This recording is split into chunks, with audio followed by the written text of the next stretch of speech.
Buenas noches. Hola, hola, buenas noches, Buenas buenas noches. tardes, buenos días, queridos amigos, bienvenidos a Urantia Toronto, sesión número 112. Hoy día 5 de junio del 2024 damos formal inicio a nuestra sesión de lectura y estudio de la revisión 2021 del libro de Urantia. Estamos en el documento 61. Hubo un problema técnico la semana pasada y estábamos leyendo la sección 2, el numeral 2, estábamos en el 9 o 10. Bueno, no se oyó bien, hubo problemas, así que vamos a reiniciar el- la lectura y el estudio del documento desde esa sección 2, que empieza en la página 694, párrafo 7 del libro original. Muy bien, vamos a hacer una pequeña oración para iniciar como siempre. Amado Padre Celestial, te damos gracias por reunirnos nuevamente y compartir todos esta revelación maravillosa que nos has hecho llegar. Te pedimos que abras nuestras mentes y nuestros corazones para comprender tus verdades reveladas y así poderlas transmitir a nuestros hermanos.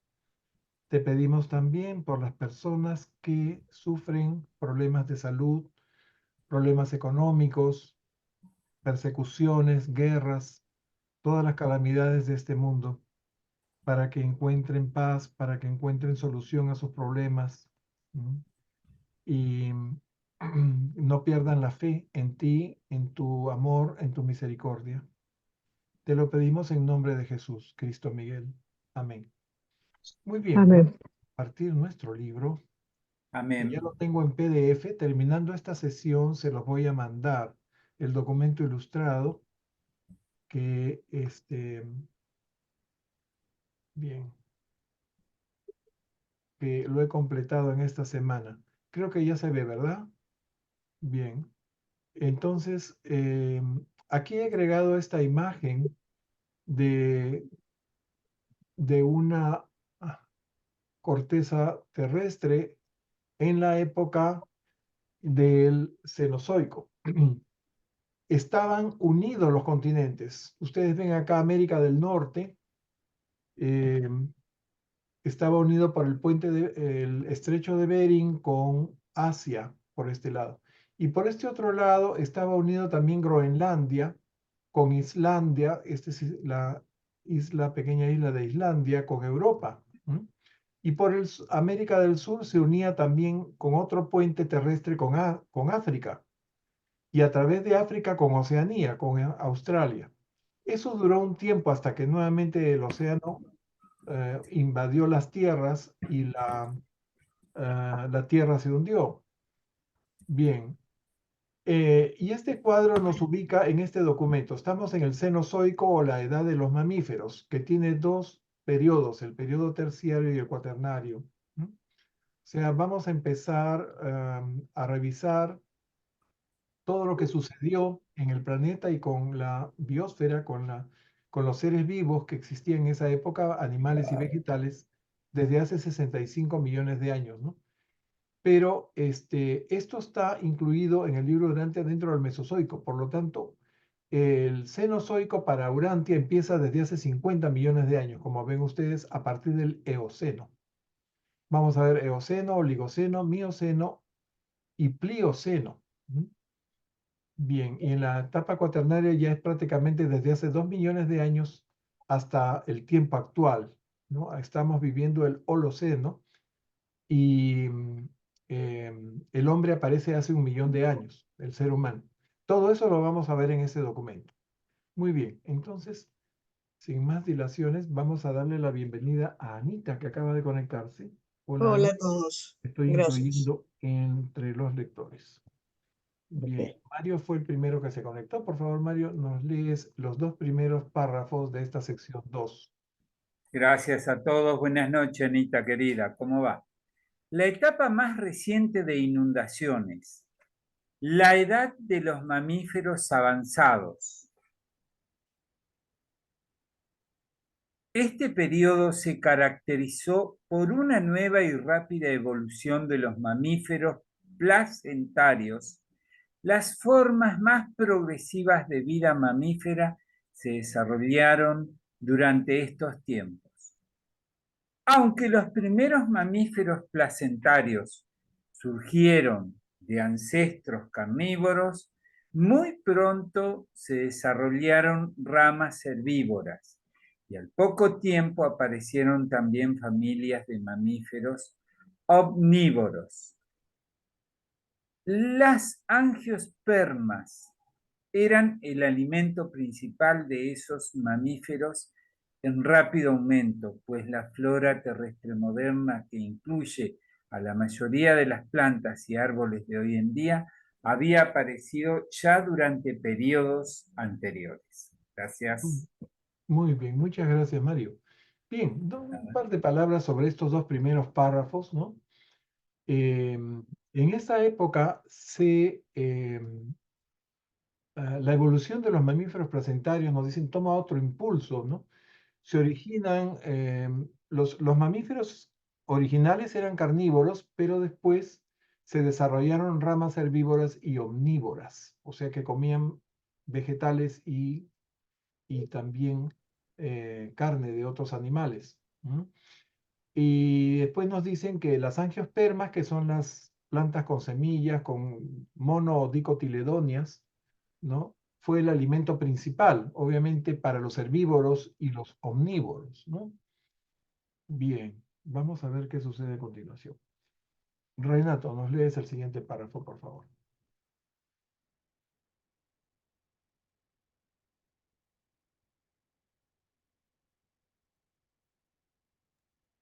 Hace 35 millones de años comenzó la edad del dominio de los mamíferos placentarios en el mundo. El puente terrestre del sur era extenso y volvía a comunicar el entonces enorme continente antártico con América del Sur, el sur de África y Australia. A pesar de la concentración de tierras en latitudes altas, el clima del mundo seguía siendo relativamente templado por el enorme aumento en tamaño de los mares tropicales y porque el terreno no se elevó lo suficiente como para formar glaciares. Hubo extensos flujos de lava en Groenlandia e Islandia y se depositó algo de carbón entre esas capas. Muy bien.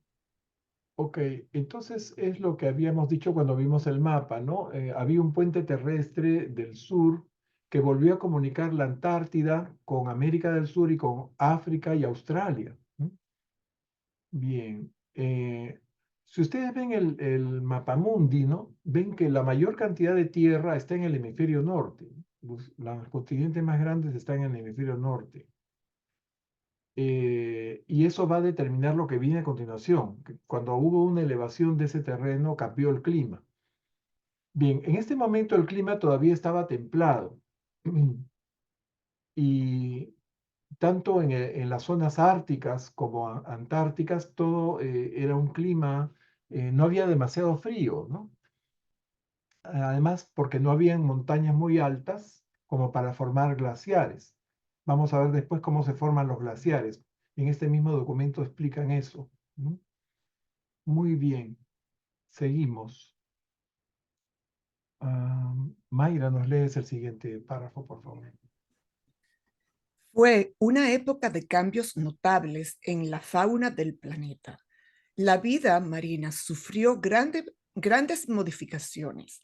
La mayoría de los órdenes de la vida marina de hoy en día existían ya y los foraminíferos seguían desempeñando un papel importante. Los insectos eran muy parecidos a los de la era anterior.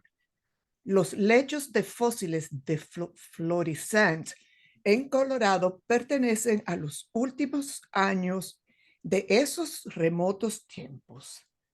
La mayoría de las familias vivas de insectos se remontan a este periodo, pero muchas de las que existían entonces están ahora extinguidas, aunque quedan sus fósiles.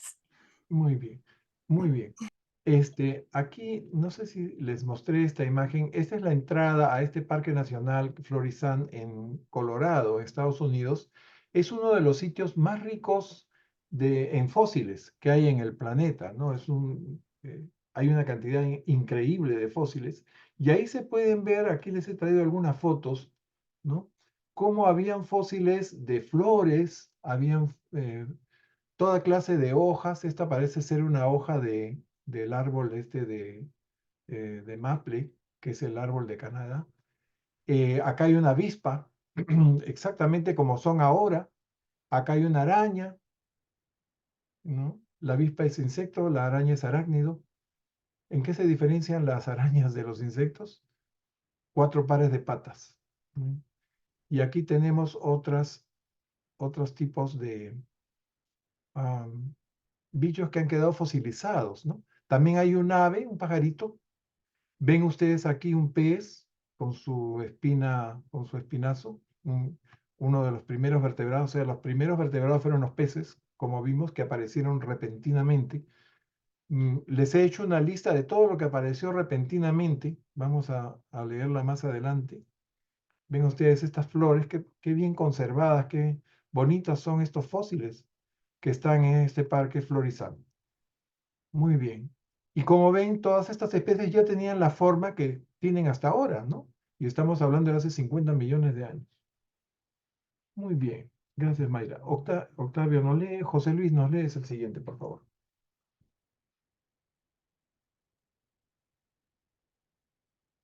En los continentes fue la edad de renovación y expansión de los mamíferos por excelencia. Más de 100 especies de los mamíferos anteriores y más primitivos se extinguieron antes del final de este periodo. También aparecieron pronto los mamíferos de gran tamaño y cerebro pequeño. El cerebro, la agilidad habían sustituido a la armadura y al tamaño en el progreso de la supervivencia animal. Con el declive de la familia de los dinosaurios, los mamíferos asumieron poco a poco el dominio del planeta y destruyeron rápidamente y por completo lo que quedaba de sus antepasados reptiles. Muy bien. A ver, vamos a comentar. Entonces, los mamíferos se expandieron por el mundo. Más de 100 especies, dicen, perecieron, incluyendo a los mamíferos más grandes con cerebros pequeños.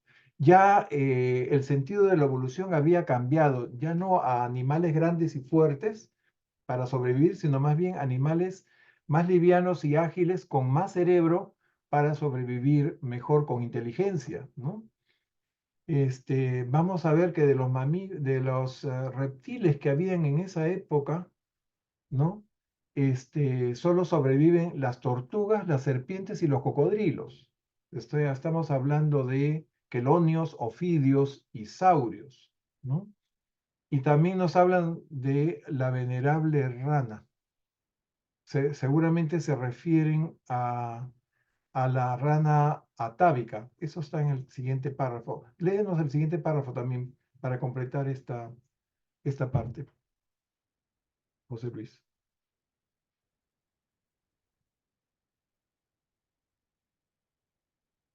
José Luis, ¿estás ahí? Tu micro está cerrado. O quizás ha tenido que salir.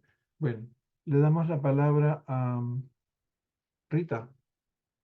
Rita ha estado, creo, con problemas porque ha estado entrando y saliendo. Sí, Rita, sí. sí, parece que La ahora veo- está bien. Vamos a Qué ver. bueno. Qué bueno, Rita. Con, Adelante. dale, Sí. con la desaparición de los dinosaurios ocurrieron otros grandes cambios en las diversas ramas de la familia de los saurios. Los supervivientes de las primeras familias de reptiles son las tortugas, las serpientes y los cocodrilos, junto con la venerable rana. Es el único grupo representativo que queda de los primeros ancestros del hombre. Habíamos visto que si nos remontamos a lo más primitivo de especies animales, venimos de los dinosaurios, ¿no? Y después parece que algo tenemos de los anfibios, ¿no? La rana la mencionan acá junto con las serpientes, los cocodrilos y las tortugas, pero en realidad la rana es un batracio, es un anfibio, no es en el sentido estricto un reptil, ¿no? Bien. Entonces, ¿por qué hablan de la venerable rana? Como les digo, hubo una rana atávica, que es la rana que le dio el sentido a nuestra evolución hacia seres humanos. Bien. Anita, nos lees el siguiente, por favor. Ya. Varios grupos de mamíferos tuvieron su origen en un animal único, hoy extinto. Esa criatura carnívora era una especie de cruce entre gato y foca. Podía vivir en la tierra y en el agua, y era sumamente inteligente y muy activa. En Europa evolucionó el predecesor de la familia canina y pronto dio origen a muchas especies de perros pequeños. Alrededor de la misma época aparecieron los roedores, entre ellos castores, ardillas, taltuzas, ratones y conejos, y pronto se convirtieron en una forma de vida importante. Ha habido muy pocos cambios desde entonces en esta familia. Los depósitos tardíos de este periodo contienen restos fósiles de perros, gatos, mapaches y comadrejas en su forma ancestral. Ok. Bueno, pues estamos diciendo que todos estos animales pueden ser considerados como ancestros del ser humano, ¿no? Ahora nos dicen que los mamíferos se originaron de más de un progenitor. Había una especie de gato foca, ¿no? Que ahora es extinto y que originó varias especies de mamíferos. Nos dicen también que en Europa evolucionaron los caninos. Los caninos no solamente son los perros, sino también los lobos, los zorros, los coyotes, los chacales, ¿no? O sea, todos tienen estos caninos un antecesor, un predecesor común. Bien, y también nos dicen que son contemporáneos con los roedores, como los castores, ardillas, taltuzas, no conozco ese bicho, ratones, conejos y liebres, supongo, que aparecieron con la misma forma actual, y así se ven en los fósiles. Aparecieron, o sea, En la supongo. imagen, el primero que está en la izquierda, Ajá, ahí, acá en Argentina nosotros lo conocemos como carpincho ese. Está mucho en el norte del país, fundamentalmente en los bañados y en los esteros de Liberá, Corrientes, Misiones, el norte de Entre Ríos, y se come mucho ese animal. oh, mira, es comestible. Sí, hacen muchas comidas, muchos alimentos en base a este mamífero, porque es un mamífero acuático, porque así vive en el agua. Ujú, ujú. Y es ¿Tiene muy piel fina? grande, es como un cerdo, ¿no es cierto?, de grande. Tiene piel fina como ¿cómo se llaman estos bichos? Bueno, como los Los castores, las castores. nutrias. Las nutrias, exacto. Las Sí. nutrias, exacto. Y tiene perdón, el cuerpo lleno de ese pelo. Carpincho se llama. Carpincho. Bien. Debe ser un mustélido, o sea, de esa Tal familia vez, de los animales con piel fina. sí. Bien. Muy bien. Seguimos. Le toca a leído Ani. Mario, tú nos lees, por favor, el siguiente párrafo. Hace 30 millones de años empezaron a hacer su aparición los tipos modernos de mamíferos. Hasta entonces, la mayoría de los mamíferos había vivido en los montes, pues eran especies montaraces. Repentinamente empezó la evolución del tipo de las llanuras o ungulado, las especies que pastan, en contraste con las que comen carne y tienen garras. Estos herbívoros surgieron de un ancestro no diferenciado que tenía 5 dedos en las patas y 44 dientes y que pereció antes del final de esta edad. La evolución de los dedos de las patas no regresó más allá de las etapas de 3 dedos en todo este periodo. Muchas Muy bien. gracias. Y acá les he puesto todos estos ungulados, ¿no? Ungulado significa que son animales que tienen pezuñas o cascos, ¿no? Están también las cebras y los caballos. Bien, y por supuesto su ancestro no diferenciado se extinguió, ¿no? Pero a partir de ese ancestro aparecieron todas estas formas. Les he puesto la jirafa, es interesante que la jirafa apareció tal como es.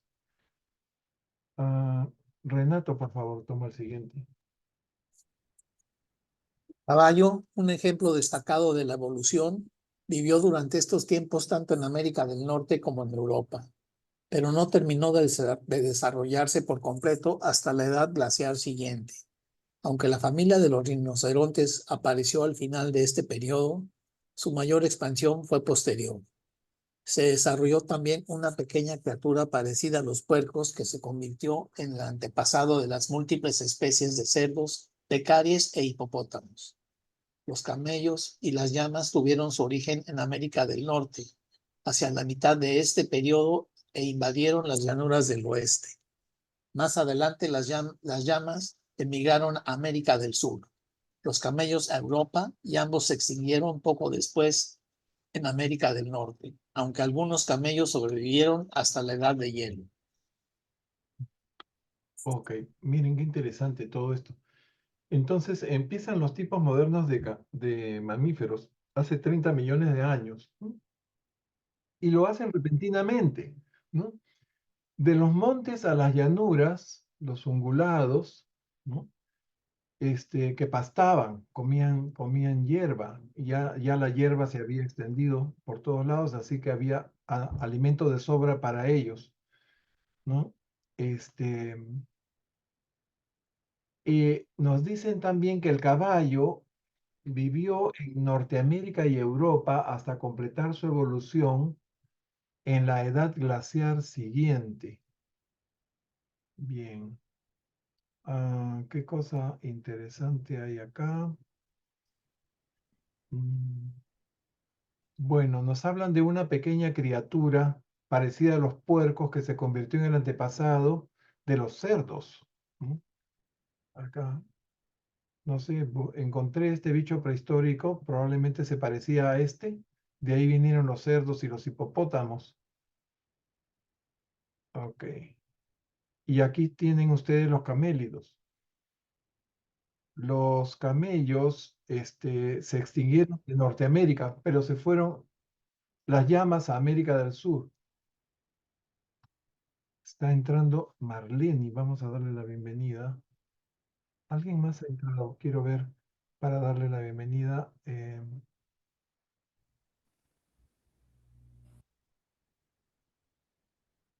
Marlene, bienvenida. Gracias, buenas tardes. Qué pena llegar tarde. Bien. ¿Podemos incluirte entre los lectores? Sí, sí, sí, por supuesto que sí. Ok, excelente, gracias. Muy bien. Bien. Ah, Es mi tengo- turno. ¿A quién le toca, perdón? A mí, Pepe. A Mayrita. Léete los dos siguientes. Por esta época ocurrió algo importante en el oeste de América del Norte. Aparecieron los primeros ancestros de los lemures antiguos. Aunque no se puede considerar que los de esta familia fueran verdaderos lemures, su llegada marcó el establecimiento de la línea a partir de la cual surgirían más adelante los verdaderos lemures. Igual que en una edad anterior, unas serpientes de tierra se trasladaron a los mares. Toda una tribu de mamíferos placentarios abandonó ahora la tierra para instalarse en los océanos y desde entonces han permanecido en el mar, donde, donde han dado origen a las ballenas, los delfines, las marsopas, las focas y los leones marinos de hoy en día. Muy bien, gracias, Mayrita. Bien, aquí tenemos las especies de mamíferos marinos, ¿no? Los cetáceos, básicamente, que incluye el delfín, cachalote, ballena, narval, ¿no? Y aquí también las aves. En el siguiente nos hablan de las aves. Pero un pequeño comentario sobre este primer lemur o lemur, se puede decir de las dos formas, ¿no? Que apareció espontáneamente en América del Norte. Este lemur migró hasta la India, hasta una zona entre la India y la Mesopotamia, y las descendientes de estos lémures sufrieron una mutación que fue el primer paso para los antepasados del ser humano. Ahora vamos a ver, en este mismo documento nos van a explicar eso. Bien, vamos a hablar de las aves un poquito. Octavio no lee. José Luis, por favor. Los dos siguientes. Las aves del planeta siguieron desarrollándose, pero con pocos cambios evolutivos importantes. Existían la mayoría de las aves modernas, entre ellas gaviotas, garzas, flamencos, buitres, halcones, águilas, búhos, codornices y avestruces. Al término de este periodo llamado Oligoceno, que abarca 10 millones de años, la vida vegetal junto con la vida marina y los animales terrestres habían evolucionado mucho y estaban presentes en el planeta más o menos como hoy. Posteriormente ha aparecido una especialización considerable, pero las formas ancestrales de la mayoría de los seres vivos estaban vivas entonces. Ok, le damos la bienvenida a Juan Pablo, que acaba de conectarse. Juan Pablo, bienvenido. Podemos incluirte en la lista de lectores. Bien. Ok. A ver, ¿qué nos dicen acá? Un poco me he distraído. De las aves, las Las aves aves, que ¿no? aparecieron. Ya. Bien, entonces nos dicen que las aves han experimentado pocos cambios desde esa era. Prácticamente eran iguales a las actuales. Gaviotas, garzas, flamencos, buitres, halcones, águilas, búhos, etc. Y las avestruces, ¿no? Ustedes saben que un ave parecida al avestruz dio origen a un ave gigante que volaba, voladora, y que podía llevar hasta 2 pasajeros, ¿no? Eso lo vimos, creo que en la sección 1 de este mismo documento, la semana pasada lo leímos. Bien, entonces, este es el periodo llamado Oligoceno, que duró 10 millones de años, o sea, desde los 35 a los 25 millones de años atrás. Ok, pasamos a la tercera sección de este documento. Ya, leyó José Luis Rita, por favor. Nos lee el siguiente. La etapa 3. de las La etapa de las montañas modernas, la edad del elefante y del caballo. La elevación de las tierras y la segregación de los mares estaban cambiando lentamente el clima del mundo. Lo enfriaban gradualmente, pero seguía siendo templado. En Groenlandia crecían secuoyas y magnolios, pero las plantas subtropicales estaban empezando a emigrar hacia el sur. Al final de este periodo, la mayoría de los árboles y plantas de climas cálidos habían desaparecido de las latitudes norte para ser sustituidos por plantas más resistentes y por los árboles de hoja caduca. Muy bien. Miren ustedes, acá les pongo los árboles de hoja caduca que cambian de color, las hojas cambian de color en el otoño y después se caen. En el invierno están pelados y después vuelven a florecer. Eso lo vi acá cuando vine a vivir a Canadá, porque en Perú básicamente hay 2 estaciones, ¿no? Invierno y verano. No se nota mucho el otoño, ni los árboles se ponen coloridos como se ven acá. Acá se ve sobre todo esta hoja representativa de Canadá, del árbol de maple, toma prácticamente todos los colores del arco iris. Es lindo acá el otoño, por el colorido de los árboles de maple, que hay muchas variedades que están acá. Entonces, pero acá nos dicen algo interesante, ¿no? Sobre el clima. El clima empezaba a cambiar, ¿no? De un clima templado y agradable al frío de las tierras elevadas, ¿no? Sin embargo, dice, seguía el clima templado hasta en Groenlandia, ¿no? Que está cerca del Polo Norte, ustedes saben. En Groenlandia crecían secuoyas y magnolias, unos árboles que son subtropicales, ¿no?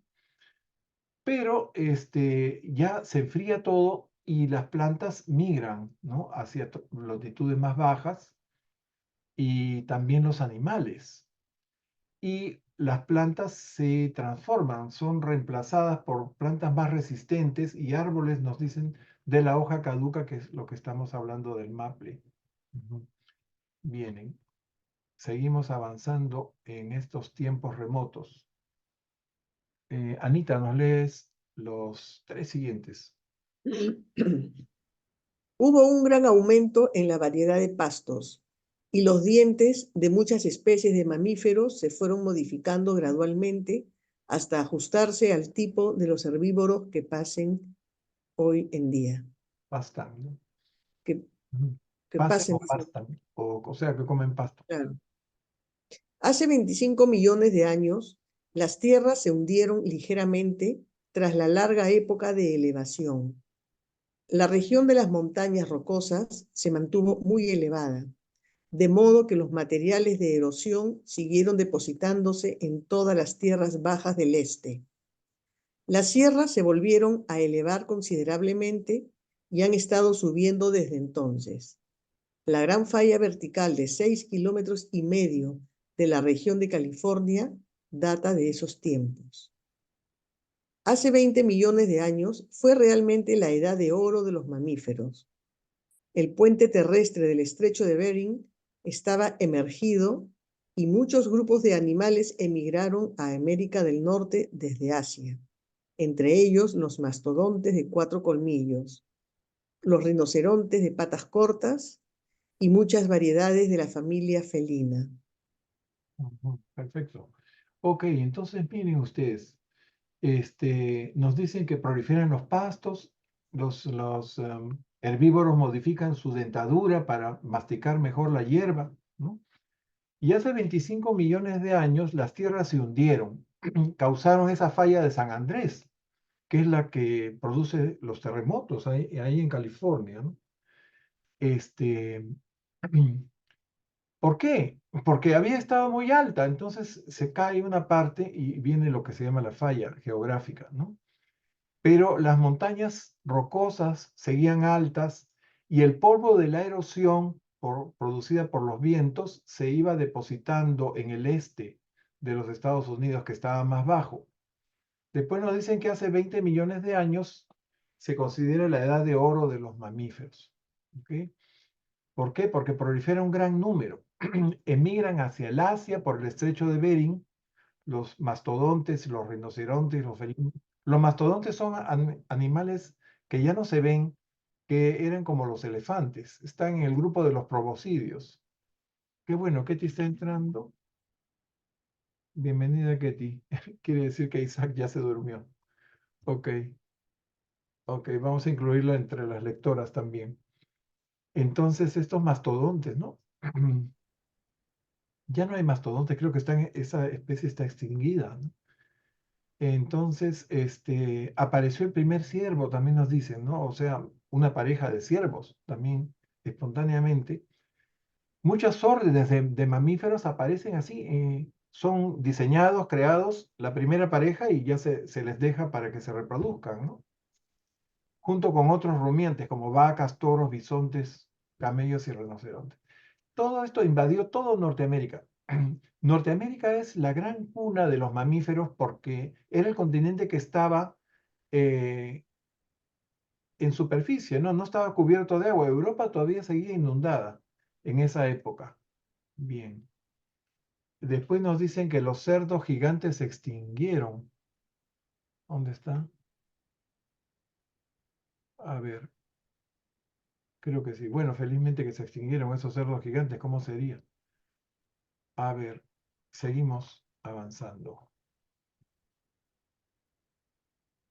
Entonces leyó Rita. Anita, ¿nos lees los 2 siguientes? ¿O leyó Anita? Yo ¿Leyó? leí. Leído Te Anita, sí, tocaría perdón. aquí a Ketita. Marlene. A ver, bajamos por Marlene y después ya le va a tocar a Ketty. Antes de Mario. Apareció el primer ciervo y poco después América del Norte fue invadida por rumiantes, ciervos, bovinos, camellos, bisontes y varias especies de rinocerontes. Pero los cerdos gigantes de más de 2 metros de alto se extinguieron. Los gigantescos elefantes de este periodo y los siguientes tenían grandes cerebros, además de grandes cuerpos, y pronto invadieron el mundo entero, excepto Australia. Por una vez, el mundo estaba dominado por un animal gigantesco con un cerebro lo bastante grande como para asegurar su supervivencia. Enfrentado a las especies altamente inteligentes de esas edades, ningún animal del tamaño de un elefante podría haber sobrevivido a menos que tuviera un cerebro tan grande, un cerebro de gran tamaño y de calidad superior. En inteligencia y capacidad de adaptación, solo el caballo se acerca al elefante y solo el propio hombre lo supera. Aún así, de las 50 especies de elefante que existían al comienzo de este periodo, solo han sobrevivido 2. Muy bien. Entonces, aquí es donde nos dicen que los cerdos gigantes se extinguieron, ¿no? Felizmente. Después nos dicen que los elefantes, animales inmensos, creo que son los mamíferos más grandes, después de la ballena, ¿no? Es más difícil que sobrevivan. Por eso, de 50 especies originales, solo han sobrevivido 2 especies de elefantes, ¿no? El que le llaman el africano y el elefante de la India, me parece.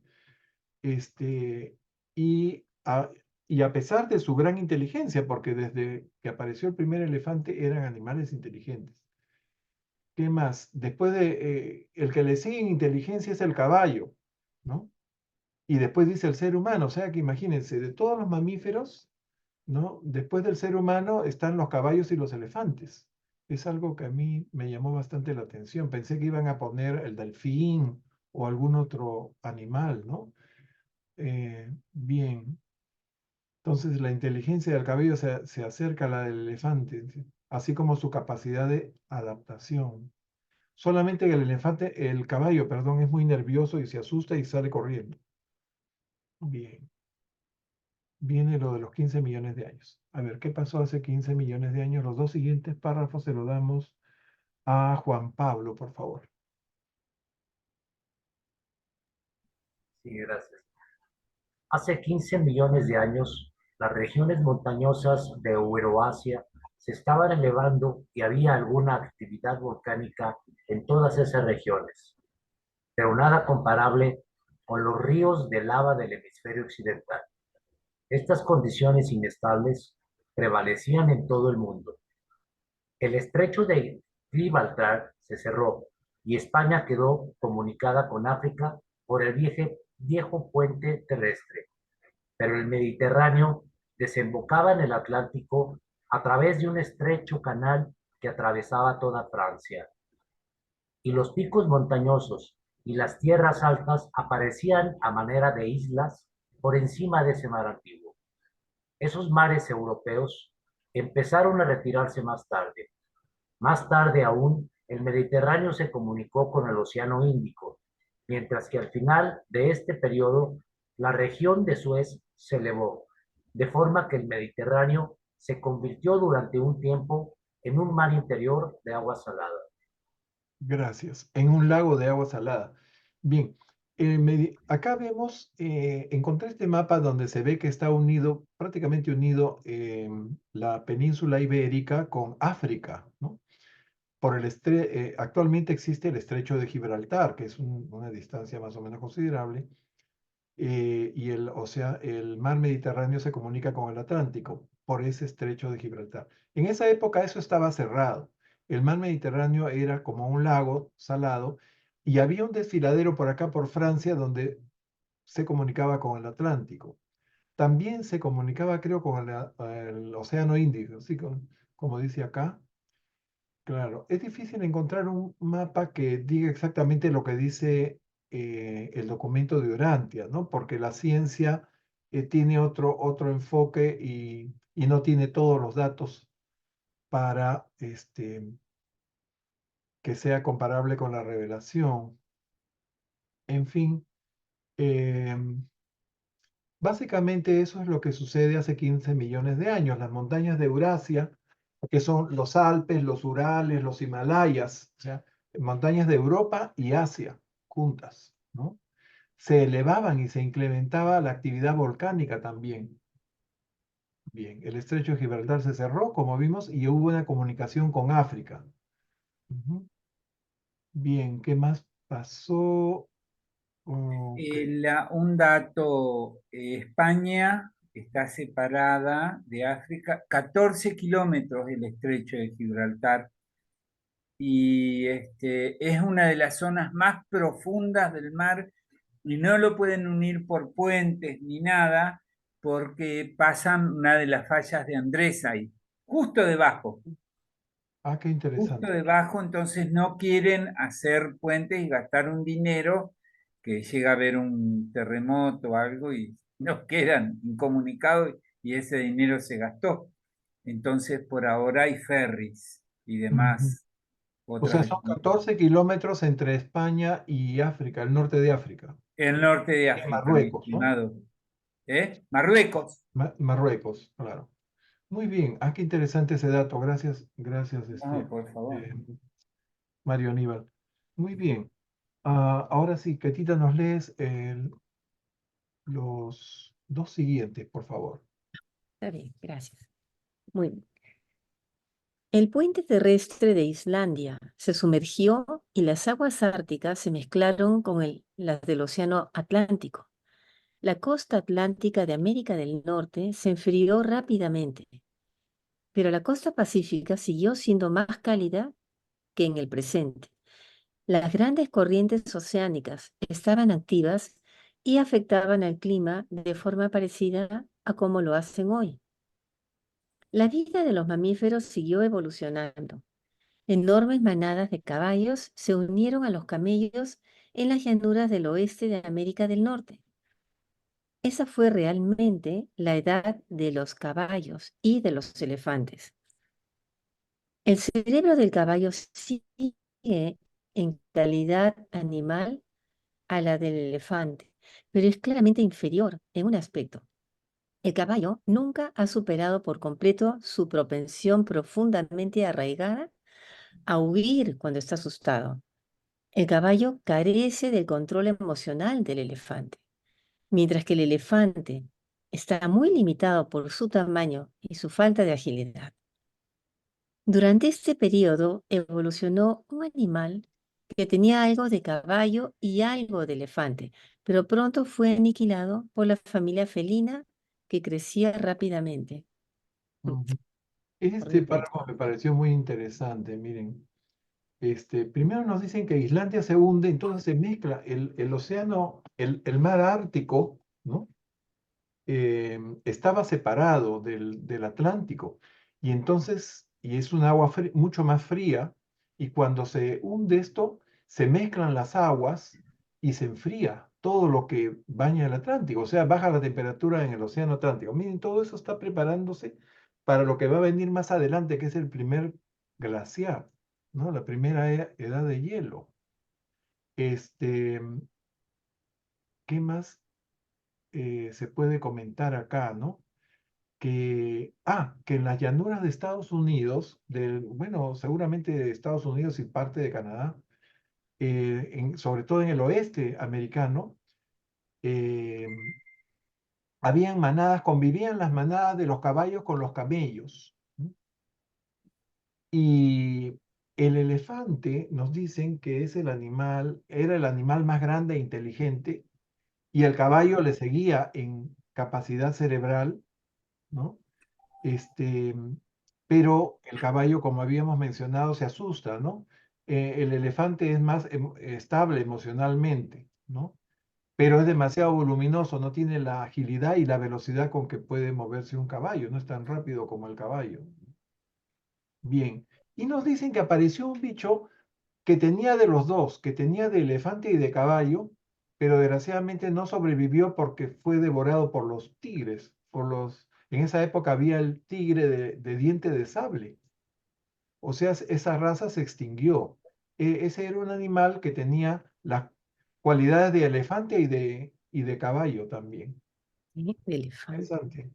Eso me pareció Pero ¿cómo se- Era un cabafante o un elevallo. Vaya. Ok. Le damos a Mario los dos siguientes párrafos, por favor, Marito. Nos lees. Gracias. Ahora que Urantia está entrando en la llamada edad sin caballos, deberíais pararos a considerar lo que este animal significó para vuestros antepasados. Al principio, el hombre utilizó los caballos para alimentarse, luego para desplazarse y más tarde en la agricultura y la guerra. El caballo ha servido durante mucho tiempo a la humanidad y ha desempeñado un papel importante en el desarrollo de la civilización humana. Los desarrollos biológicos de este periodo contribuyeron mucho a preparar el escenario para la aparición posterior del hombre. En Asia Central se desarrollaron los tipos verdaderos tanto del mono primitivo como del gorila a partir de un ancestro común hoy extinto. Pero ninguna de estas especies está relacionada con la línea de los seres vivos que habrían de convertirse más adelante en los ancestros de la raza humana. Gracias. Gracias, Mario. Miren, cuando se recibió la revelación en los años 30, ya habían pues máquinas, habían automóviles, ya se había reemplazado a las mulas y los caballos por la máquina de vapor, ¿no? Y también la máquina de combustión interna.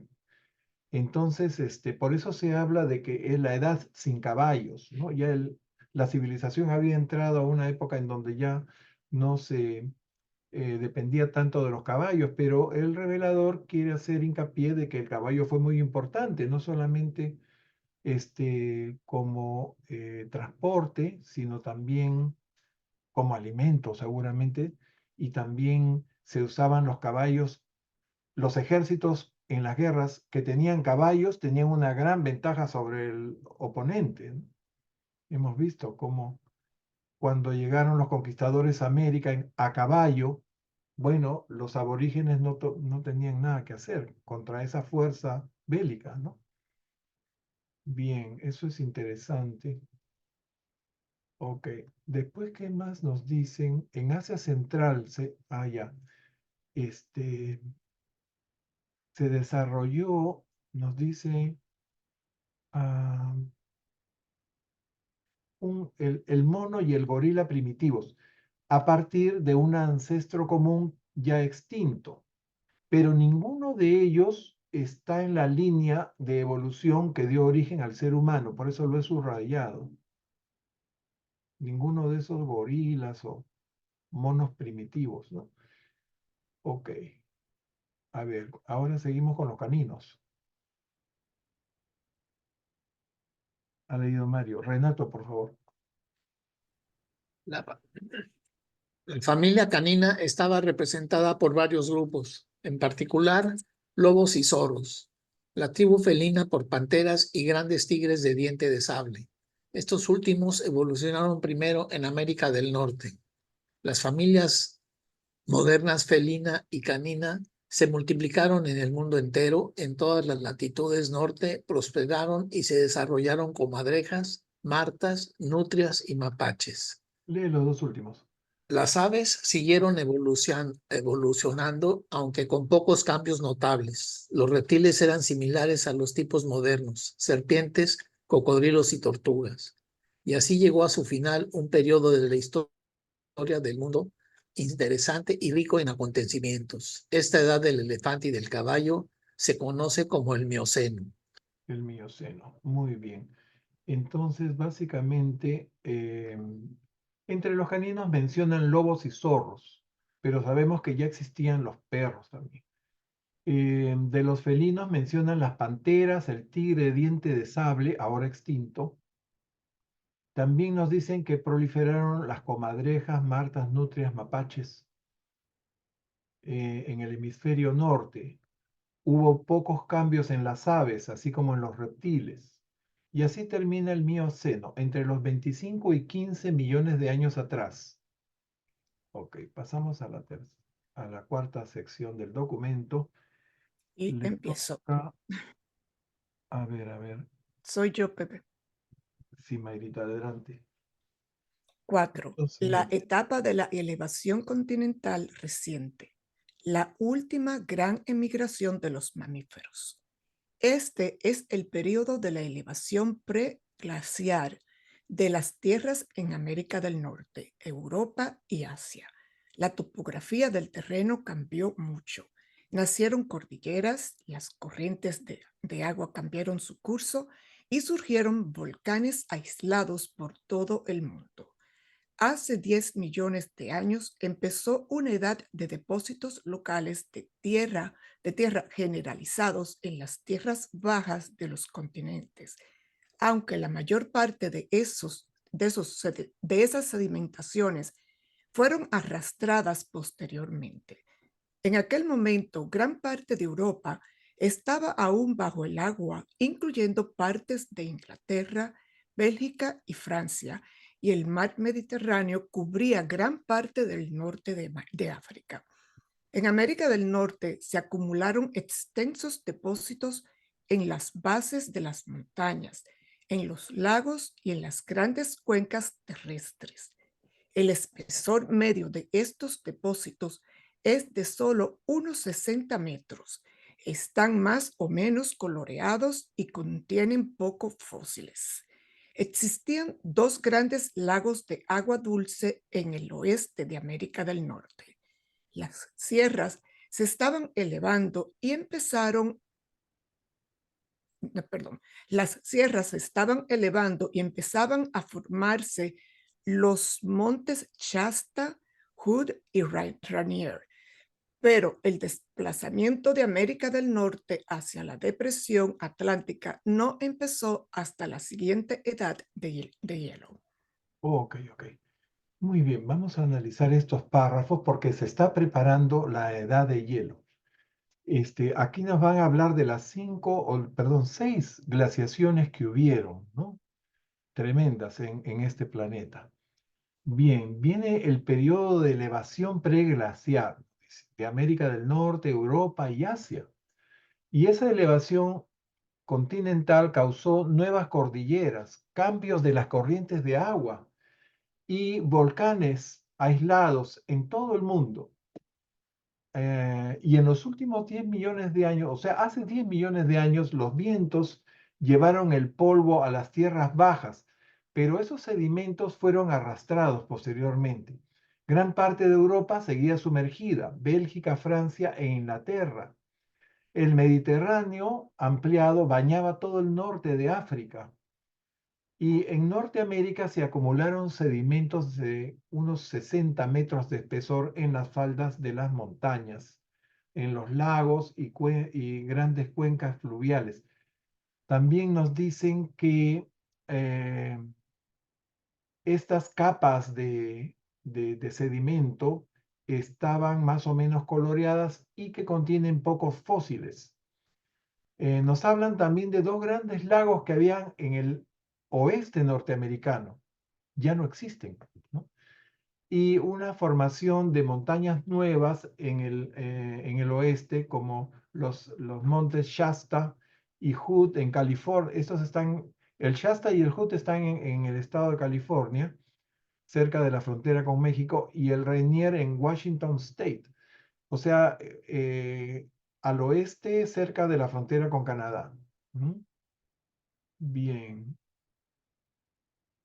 A ver, ¿qué más viene acá? Acá, este es un esquema de cómo se forman los glaciares, cómo había bastante humedad en la atmósfera, porque el clima había sido templado, había evaporación de agua, y cuando baja la temperatura se forman unas nubes densas y cae la nieve, pero como hace tanto frío, cae nieve y después una especie de granizado o neviza, ¿sí? Hasta que se forma el hielo glacial. Y eso arrasa con todo. Vamos a ver que es como un gran aluvión. Bien, seguimos. Leyó Me toca, Mayrita. Pepe. Octavio, adelante. Me toca a Perdón, mí. José Luis, Octavio no leí. Por un breve periodo, todas las tierras del mundo volvieron a estar unidas excepto Australia, y se produjo la última gran emigración mundial de animales. América del Norte estaba comunicada tanto con América del Sur como con Asia y la vida animal se intercambiaba libremente. Llegaron a América del Norte los perezosos, los armadillos, los antílopes y los osos asiáticos, mientras que los camellos norteamericanos fueron a China. Los rinocerontes emigraron al mundo entero excepto Australia y América del Sur, pero al término de este periodo se habían extinguido en el hemisferio occidental. Ok. Bien, vamos a comentar brevemente que en esta fase, ¿no? Se vuelven a unir todas las tierras del mundo, excepto Australia. Y eso permitió una gran emigración de animales. Pero este intercambio duró poco. Osos, antílopes, armadillos y perezosos vinieron de Asia a América, mientras que los camellos emigraron a China. Los rinocerontes y los mastodontes emigraron a todo el mundo excepto a Australia y Sudamérica, por cierto, pero desaparecieron en Occidente, ¿no? Bien, ¿qué más nos dicen? Ya, ahora vamos a ver acá. Aquí les he puesto estas jirafas, son actuales, y en estas pinturas rupestres se representan las jirafas, esto es muy antiguo, tal cual son ahora, ¿no? Bien. Leyó José Luis. Rita, por favor, toma los dos siguientes. O los tres, porque acá termina la sección, creo. Hace 5 millones de años, el caballo evolucionó hasta ser como hoy y emigró por todo el mundo desde América del Norte.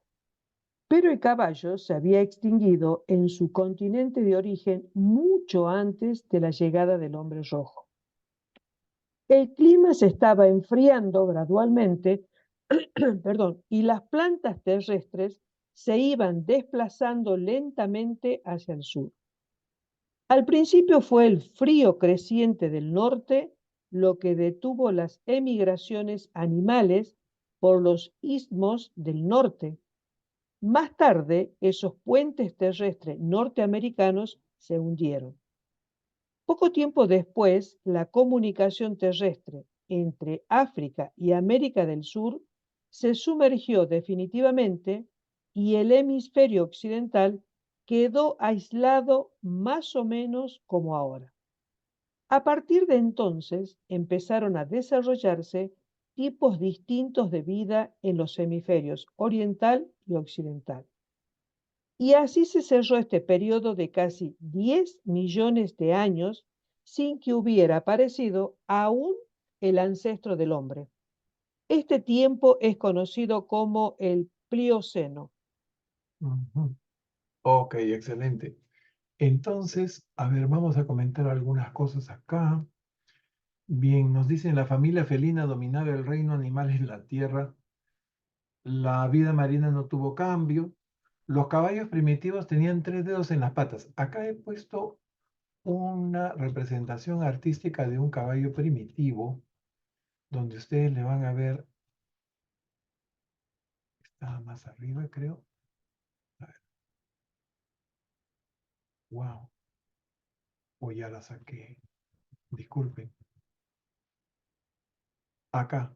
Acá ustedes ven estos caballos con dedos, no tienen cascos, tienen dedos. Bien.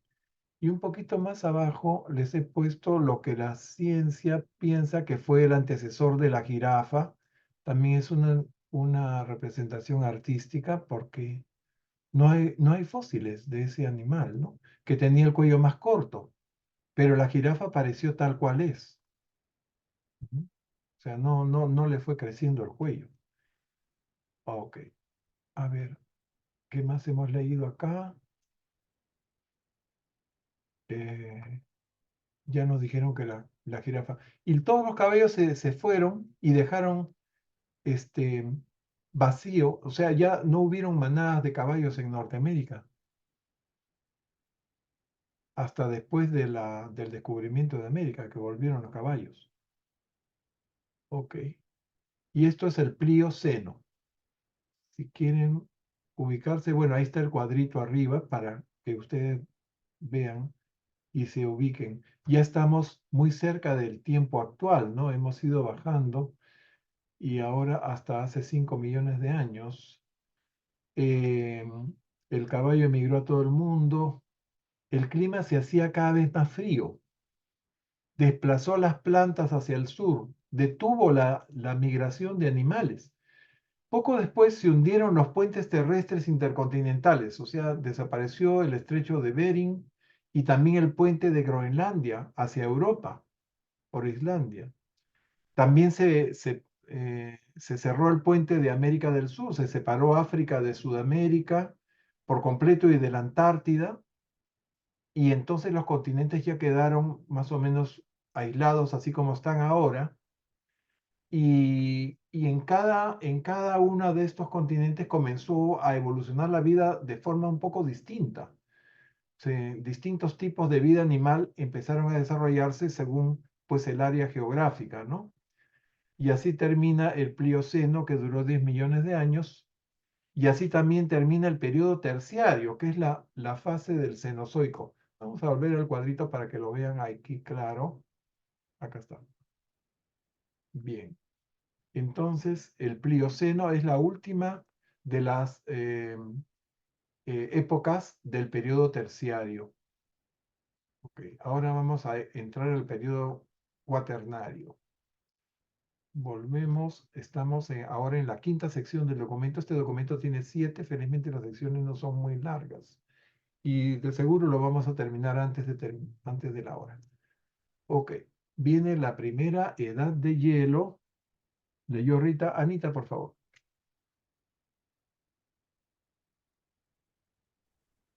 5. La primera edad de hielo.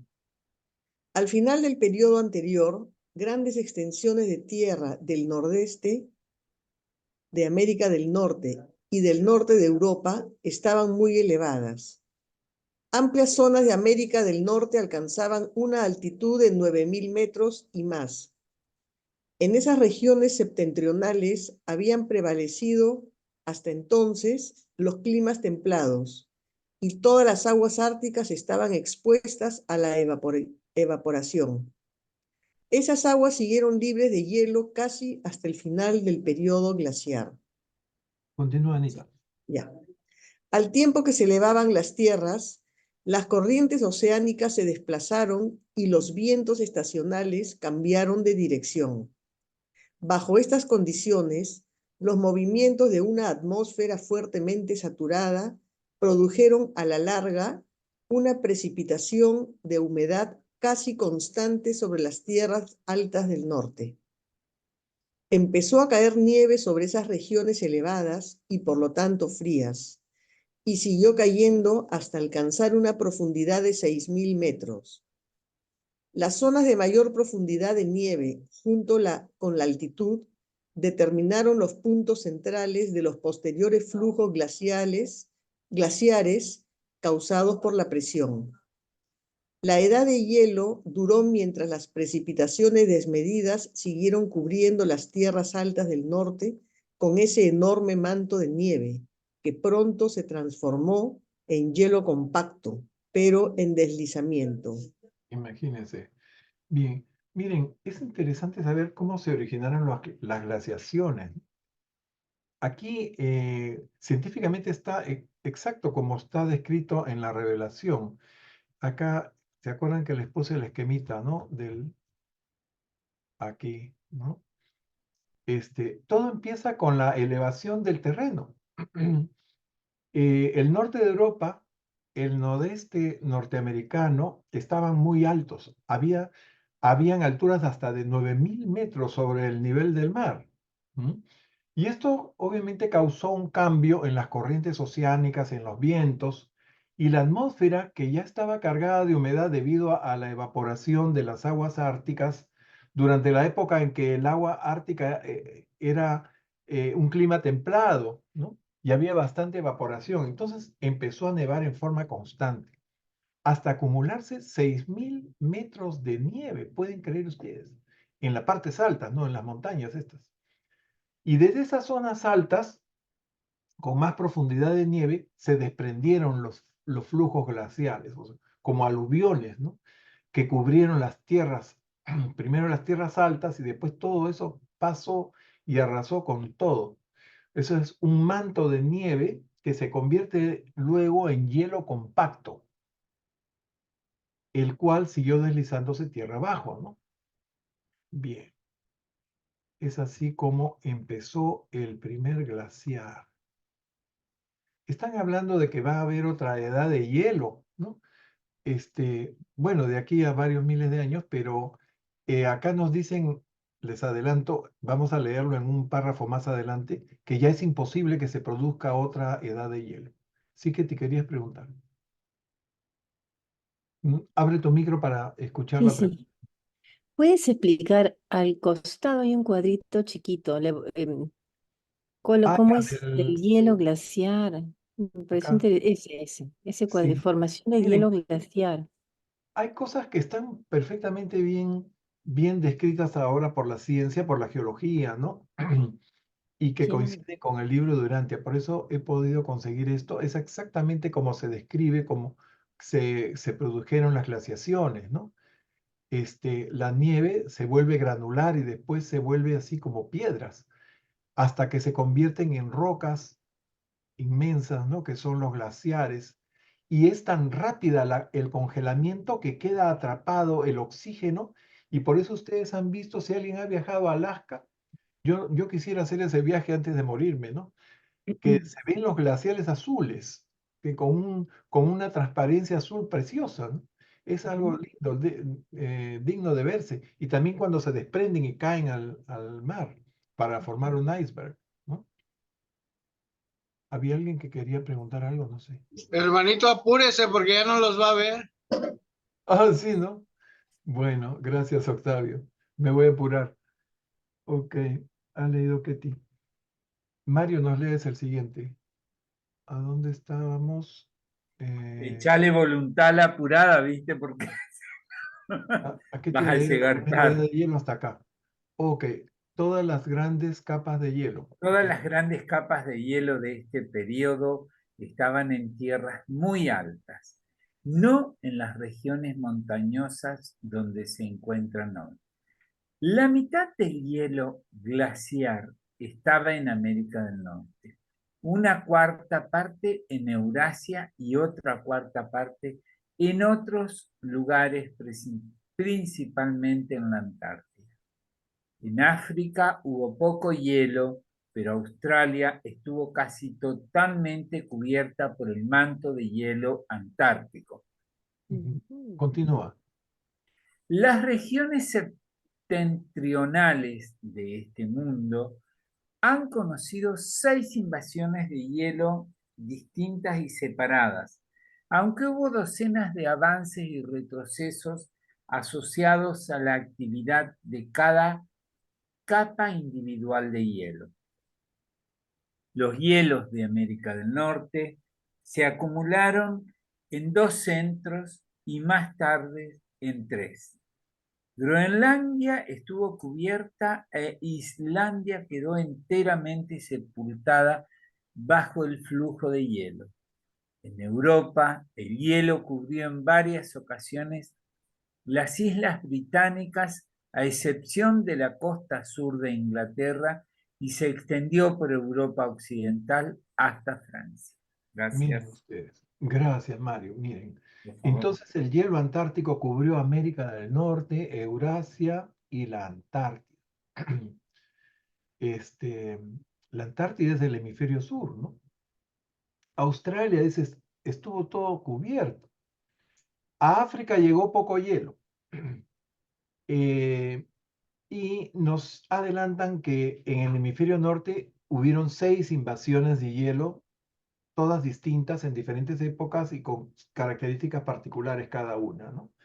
Todas pasaron por Norteamérica, hasta en 3 brazos, ¿no? Cubrieron, hubo un brazo occidental, un brazo central y un brazo oriental. Y por donde pasó el glaciar causó destrozos, causó cambios, desvió los ríos, en fin, hubo una serie de cosas, pero las partes en donde no cayeron las aluviones de hielo, se mantuvieron normal. O sea, podríamos decir que los glaciares son un fenómeno local. O sea, por donde pasa el glaciar causa destrozo y medio, pero donde no estuvo el glaciar, esas zonas se salvan, ¿no? Bien, ¿qué más nos dicen? Groenlandia e Islandia se cubrieron por completo de hielo. Las Islas Británicas, varias veces Francia, ¿no? Y se salvó la costa sur de Inglaterra. Bueno, seguimos. ¿Qué pasó hace 2 millones de años? ¿Dónde está? Perdón, sí, acá estamos. Y después hace 1 millón de años. Ya nos estamos acercando a la aparición del ser humano. Renato, por favor. Hace 2 millones de años, el primer glaciar de América del Norte empezó su avance hacia el sur. Era el comienzo de la edad de hielo. Y este glaciar empleó casi 1 millón de años en avanzar desde los centros de presión del norte y volver a retirarse hacia ellos. La capa central de hielo se extendía por el sur hasta Kansas. Los centros de hielo del este y del oeste no eran tan extensos entonces. Hace 1.500.000 años, el primer gran glaciar se estaba retirando hacia el norte. Enormes cantidades de nieve habían caído mientras tanto sobre Groenlandia y el nordeste de América del Norte. Y al poco tiempo esa masa oriental de hielo empezó a fluir hacia el sur. Esta fue la segunda invasión de hielo. Ok, entonces vamos a ver qué pasó en esos 2 millones de años que se produce la primera glaciación en Norteamérica que se deslizó hasta el estado de Kansas. Kansas está en el centro justo de Estados Unidos y bien al sur, ¿no? Debajo de Kansas está Oklahoma y después Texas, ¿no? Y luego se retiró, el glacial se retira, o será que, bueno, se derrite la nieve de alguna forma, ¿no? Y el glaciar duró 1 millón de años, ¿se imaginan eso? Bueno, y hace 1,5 millones de años, Groenlandia y el este de Norteamérica alcanzaron la masa crítica de nieve para producir una segunda glaciación. Bien. Ok. Aquí estamos. Marlene, ¿quieres preguntar algo? Sí, en Sudamérica, ¿hasta dónde llegó el glacial? No llegó a Sudamérica el glaciar. Pero está, El primer glacial sí, llegó hasta la Antártida y pero de no subió Sudamérica más. por el lado de Oceanía. Pero Sudamérica, digamos, actual, que yo sepa, no describen que haya llegado el hielo hasta ahí. Como dice acá, invadió hacia el sur de Estados Unidos hasta Kansas. Hasta ahí Sí, llegó. pero no habla no habla de Sudamérica. No habla de Sudamérica. Habla del hemisferio sur porque habla de Australia y de la Antártida, ¿no? Bueno, Sí, posiblemente por fuera, o sea, por el lado este. No sé, en realidad no te podría no decir, porque continental. no lo encuentro en los textos, no dice que se cubrió la zona de los Andes, por ejemplo, que es el oeste de Sudamérica. Sí. No Pero la dice zona de abajo de Chile no hay hielo ahí. al sur, claro, Sí. la Patagonia, tú dices, Sí. que comparte con Argentina. Sí, supongo que sí. Bueno, eso, ahora qué ha pasado, todo el hielo se ha concentrado en los polos. Por eso que van a explicar ahora por qué ya no puede haber otra edad de hielo en este planeta. Ya terminó. Ya se cumplió ese ciclo. Bien, vamos a ver qué más pasa aquí. Eh, Voy Ale, yo, voy ¿a quién yo. le toca? Ah, Marita, adelante. Estas dos primeras invasiones de hielo no afectaron mucho a Eurasia. Durante esas primeras épocas de la Edad de Hielo, América del Norte estuvo invadida de mastodontes, mamuts lanudos, caballos, camellos, ciervos, bueyes almizcleros, bisontes, perezosos de tierra, castores gigantes, tigres de dientes de sable, perezosos tan grandes como elefantes y muchos grupos de las familias felina y canina.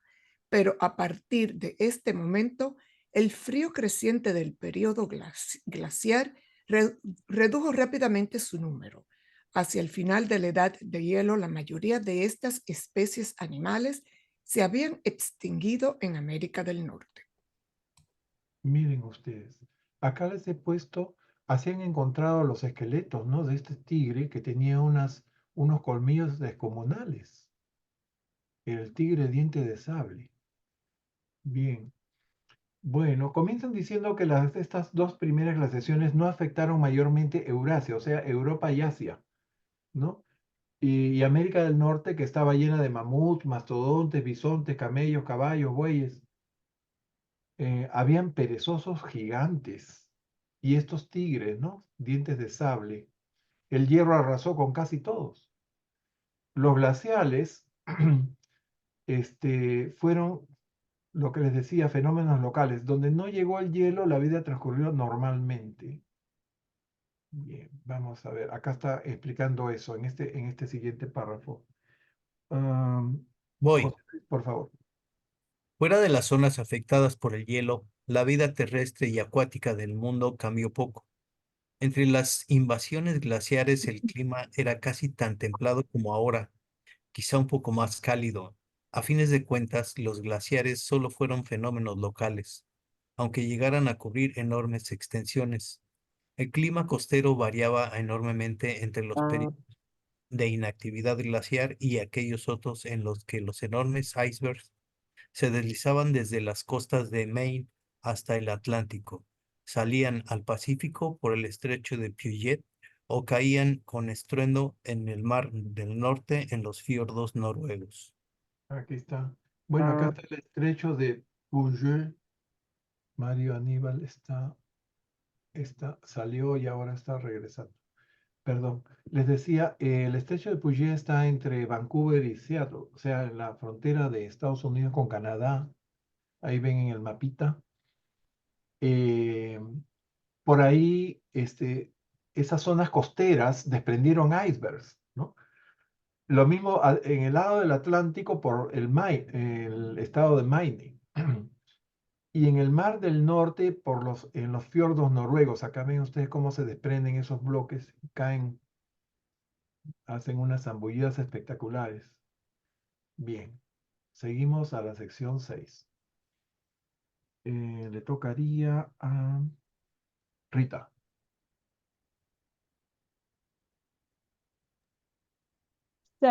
El hombre primitivo en la edad de hielo.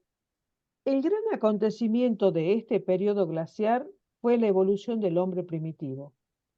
Hacia el oeste de la India, en una tierra hoy sumergida y entre los descendientes de los antiguos lémures norteamericanos que emigraron a Asia, aparecieron repentinamente los mamíferos de los albores. Aquellos pequeños animales caminaban casi siempre sobre sus patas traseras y poseían cerebros grandes para su tamaño en comparación con los cerebros de otros animales. En la 70ª generación de este orden de vida, se diferenció repentinamente un grupo nuevo y superior de animales. Estos nuevos mamíferos intermedios, que casi doblaban en tamaño y altura a sus antecesores y proporcionalmente en capacidad cerebral, apenas acababan de establecerse cuando aparecieron repentinamente los primates, la tercera mutación vital. Al mismo tiempo, un desarrollo retrógrado dentro de la estirpe de los mamíferos intermedios dio origen al ancestro de los simios. Desde entonces hasta hoy, la rama humana ha avanzado continuamente, mientras que las razas de simios se han quedado estacionarias o incluso han retrocedido. Ok, ok. Miren qué interesante. En este párrafo hay un montón de información. Vamos a ir desmenuzando poco a poco, ¿no? Básicamente, en este periodo glaciar aparece el hombre primitivo, ¿no? El hombre primitivo aparece en un clima rigurosamente frío, ¿no? Y nos dicen unas cosas interesantes que suceden en una tierra que actualmente ya está sumergida al oeste de la India. Más adelante en el siguiente documento nos hablan de que era casi la zona mesopotámica, o sea que es bien al oeste de la India, ¿no? Que aparecen repentinamente los mamíferos de los albores. Acá en esta traducción hablan de los albores, pero en las anteriores les dicen, creo, protohumanos, los mamíferos protohumanos, ¿no? Y que eran descendientes de los lémures que habían venido desde Norteamérica, que habían emigrado al Asia. Eran pequeños animales con cerebros proporcionalmente grandes, que caminaban mayormente sobre sus patitas traseras, ¿no? Casi siempre, dicen, pero eran cuadrúpedos, y que luego de 70 generaciones viene otra mutación, y repentinamente un grupo nuevo y superior de animal aparece, ¿no? En esta nueva mutación, que le dicen el mamífero intermedio, ¿no? Era más grande, doblaba el tamaño del origen del de los albores, o sea, el mamífero protohumano, y también en capacidad cerebral, ¿ok? Y muy pronto, dice, aparece, ya no 70 generaciones después, sino aparece muy pronto, se produce una tercera mutación, también de forma repentina, y aparece el primate, ¿ok? A partir del primate ya va a aparecer el ser humano, pero simultáneamente este mamífero intermedio experimentó, dice, una mutación retrógrada, y dio origen al ancestro de los simios. ¿Mm? Y mientras la raza de los primates que dan origen al ser humano fue avanzando en forma ascendente, ¿no? La de los simios se quedó estacionaria y eventualmente retrocedió. O sea, se dio ese fenómeno de que la evolución se detiene o se degenera, ¿no? Se retrocede hacia seres inferiores, ¿no? Bien, eso es lo que sucede hace 1.000.000 de años, ¿no? Y acá tienen, entonces, resumiendo, podríamos decir que se dieron 3 mutaciones. Primero la de los lémures que habían emigrado de América a Asia para dar el mamífero de los albores o el protohumano, después el intermedio y después el primate. ¿Ok? Bien. Vienen cosas muy bonitas ahora. Han leído Rita. Anita, por favor, nos lees. Hace 1.000.000 de años, Urantia fue registrado como mundo habitado. Una mutación dentro de la estirpe en vías de progreso de los primates originó repentinamente 2 seres humanos primitivos, los auténticos antepasados de la humanidad. Este suceso coincidió aproximadamente con el comienzo del tercer avance glaciar, de modo que vuestros primeros antepasados nacieron y se criaron en un entorno estimulante, vigorizante y difícil. Incluso hoy en día, los esquimales, los únicos supervivientes de aquellos aborígenes de Urantia, prefieren vivir en los gélidos climas del norte. ¿Y esas son las caras de Andón y Fonta? Sí, es una representación artística. Esto es de la Urantia, ¿cómo es? Al final les he puesto la referencia de donde los he sacado, ¿no? Urantia, ¿cómo se llama el sitio web? Ahí lo tienen. Bueno, después les voy a poner la dirección web, ¿no?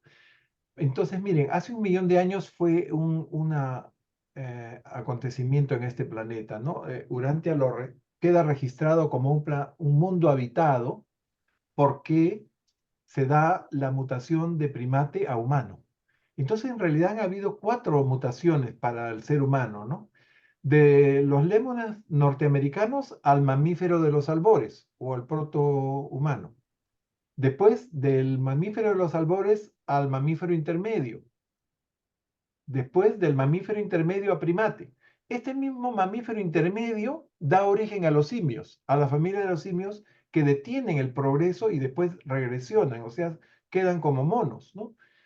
Y después los primates a humanos. Esa sería la 4ª mutación.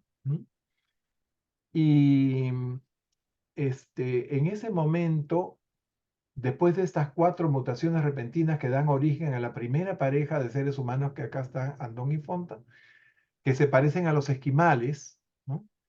En ese momento se inicia la 3ª glaciación del planeta, lo cual hace que estos seres humanos tengan que templar el carácter y la fortaleza, en fin. Dice, fue estimulante y vigorizante para los primeros seres humanos, ¿no?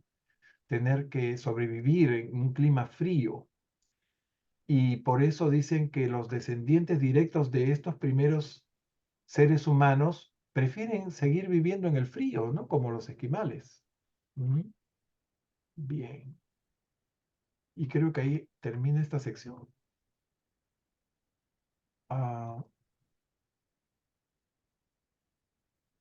Del norte. Anita, ¿puedes terminar con el último párrafo de esta sección para después darle a otro lector? Sí. No hubo seres humanos en el hemisferio occidental hasta cerca del fin de la edad de hielo. Pero durante las épocas interglaciares pasaron hacia el oeste, bordeando el Mediterráneo, y pronto invadieron el continente europeo.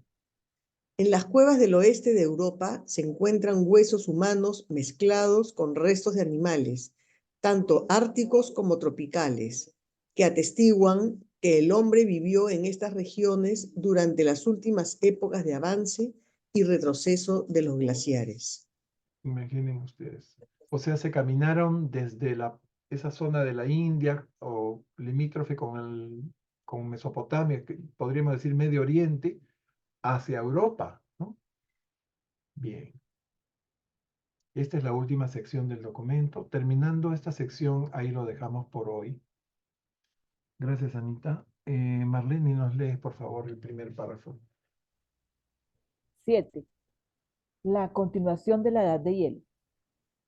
Hubo otros acontecimientos durante el periodo glaciar, pero la acción del hielo eclipsa todos los demás fenómenos en las latitudes norte. Ninguna otra actividad terrestre deja pruebas tan características sobre la topografía. Las inconfundibles masas de roca erosionada y las clivajes de la superficie, tales como cimas, lagos, piedra desplazada o roca pulverizada, no se pueden relacionar con ningún otro fenómeno de la naturaleza. El hielo es tan responsable de los suaves montículos u ondulaciones del terreno conocido como drumlins. Y a medida que avanza un glaciar, desplaza los ríos y cambia toda la faz de la Tierra. Solo los glaciares dejan tras sí como restos reveladores las morrenas de fondo lateral y terminales. Estos terrenos de acarreo, sobre todo las morrenas de fondo, se extienden desde el litoral este hacia el norte y el oeste de América del Norte, y también se encuentran en Europa y en Siberia. Y en Siberia, bueno. Muy bien, entonces nos hablan de la continuación de la edad de hielo. El hielo que cae y que arrasa, ¿no?, en los terrenos, deja huellas características en la topografía, ¿no? Dice. Y nos mencionan hasta 5 cosas, ¿no? masas de roca erosionada, clivajes en la superficie, dice como cimas, se forman lagos, los grandes lagos se formaron por los glaciales, ¿saben ustedes? Piedra desplazada, roca pulverizada, se producen esos drumlins. Nunca había hablar de eso, ¿no? Que lo describen como montículos suaves o ondulaciones del terreno. También cambian de curso a los ríos. Vamos a ver que el río Mississippi lo retiraron como 80 kilómetros, ¿no? Y las morrenas, que son terrenos de acarreo, ¿no? Hay dos tipos de morrenas, unos de fondo laterales y terminales. Y este tipo de accidente geográfico es típico y es patognomónico, digamos, de los glaciares. Solo los glaciares pueden formar morrenas, ¿no? Y hay morrenas de fondo, dice que se extienden desde el litoral este hacia el norte y el oeste norteamericanos. Y también se pueden ver esas morrenas en Siberia y en Europa. Bien. Seguimos. Juan Pablo nos lee, por favor, hace 750.000 años. Tengo entendido que Juan Pablo tuvo que retirarse, No me di cuenta. Bien. José. Entonces le tocaría a Ketty. Adelante, Ketty. Bien. Hace 750.000 años, la cuarta parte de hielo formada por la unión de los campos de hielo del centro y este de América del Norte estaba bien encaminada hacia el sur. En su punto culminante llegó hasta el sur de Illinois y desplazó el río Mississippi 80 kilómetros hacia el oeste, mientras que por el este se extendió hacia el sur, hasta el río Ohio y el centro de Pensilvania. Sigue. En Asia, la capa de hielo siberiano llegó hasta su punto más meridional, mientras que en Europa el avance del hielo se detuvo justo delante de la barrera montañosa de los Alpes. Ok, entonces hace 750.000 años era el cuarto glaciar y avanzaba hacia el sur. Y ese glaciar se había formado por la confluencia de la rama central y este del glacial anterior en Norteamérica. Y entonces toda esa masa de hielo siguió bajando hasta el estado de Illinois y desplazó el río Mississippi, como les había mencionado. Por el lado este, o sea, la costa este de Estados Unidos, hubo una rama que llegó hasta el río Ohio y el centro de Pensilvania. En Asia, el hielo siberiano llegó a su punto más meridional, o sea, bajó todo lo que pudo, ¿no? Casi, digamos, hasta el Ecuador. Y en Europa, el avance del hielo fue contenido por los Alpes. Las montañas del Alpe pararon ahí el aluvión, ¿no? Bien, ¿qué pasó hace 500.000 años? Gracias, Ketita. Marito, ¿estás ahí? Estamos acá. Adelante, Mario. Hace 500.000 años, durante el quinto avance del hielo, un nuevo desarrollo aceleró el curso de la evolución humana. Repentinamente, en una sola generación se originaron, por mutación de la estirpe aborigen humana, las 6 razas de color. Es una fecha doblemente importante puesto que marca también la llegada del príncipe planetario. Acá está el póster del príncipe planetario y esta es la mejor figurita que encontré de razas de color. Hay otra más bonita, bueno, que también está en ese sitio que les digo de Urantia. ¿Cómo se llama el sitio? Bueno, se los pongo al final del documento. Básicamente, ¿qué pasó hace 500.000 años en pleno avance de la quinta glaciación, ¿no? Se da un nuevo impulso. Ya los seres humanos tenían 500.000 años en el planeta, ¿no? Y en una generación se da un fenómeno original y único en este mundo decimal, en Urantia. Se dan las 6 razas de color en una sola generación.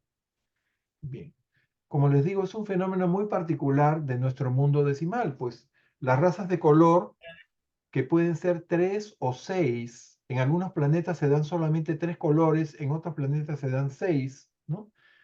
Y se dan en todos los mundos en forma secuencial, o sea, primero aparece la roja, después aparece la naranja, después aparece la raza amarilla, en fin, un poco sigue el orden de los colores del arco iris, ¿no?